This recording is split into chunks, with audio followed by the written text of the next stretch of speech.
U.S. Democratic congressmen have warned the White House that even a limited strike against North Korea would in all likelihood lead to all-out war and massive casualties. This comes after U.S. Secretary of State Rex Tillerson warned of just such a limited strike if Pyongyang doesn't relinquish the nuclear weapons. There's no such thing as a limited strike, whether or not you use a nuclear cruise missile, said Sen. Tammy Duckworth to reporters on Wednesday. You will have massive non-combatant injuries, casualties, as well as military casualties.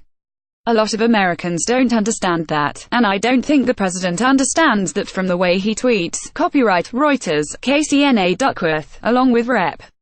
Ruben Gallego RAZ, traveled to Japan and South Korea earlier in January, where they met with military and civilian leaders from both nations. They returned to the States on Tuesday. Gallego pushed for continued diplomacy and sanctions as a resolution to the crisis, not military force.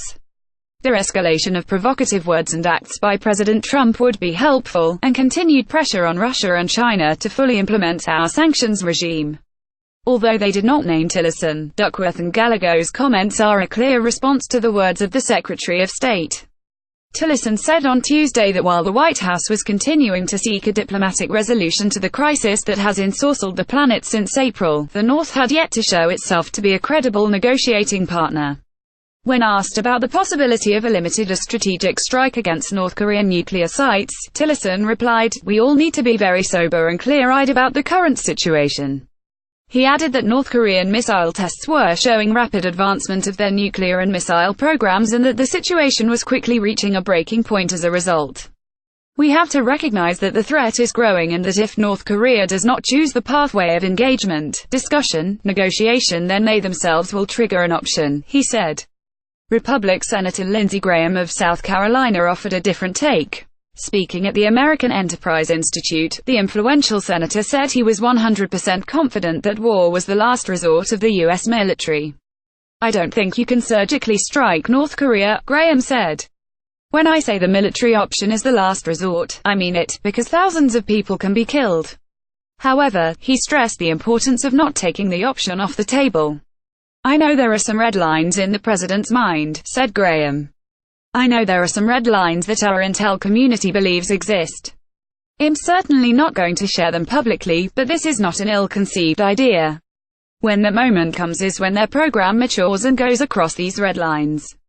In addition, Graham added, the potential of war on its borders was a powerful negotiating tool against China. "If China really believes Trump would use military force coming from North Korea, I believe they would change their behavior," Graham said. "They own the North Korean economy.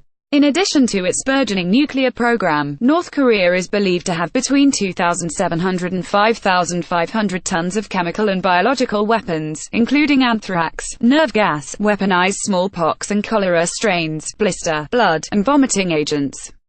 The International Institute for Strategic Studies estimated in 2011 that North Korea has the third largest stockpile of such weapons in the world. North Korea has also stockpiled enormous amounts of conventional arms and has positioned much of them close to the border with South Korea. Although the claim has attracted controversy, military sources believe that North Korean artillery could barrage Seoul to massive effect before the American or South Korean militaries could react, and 25 million people, nearly half the population of the country, live in Seoul.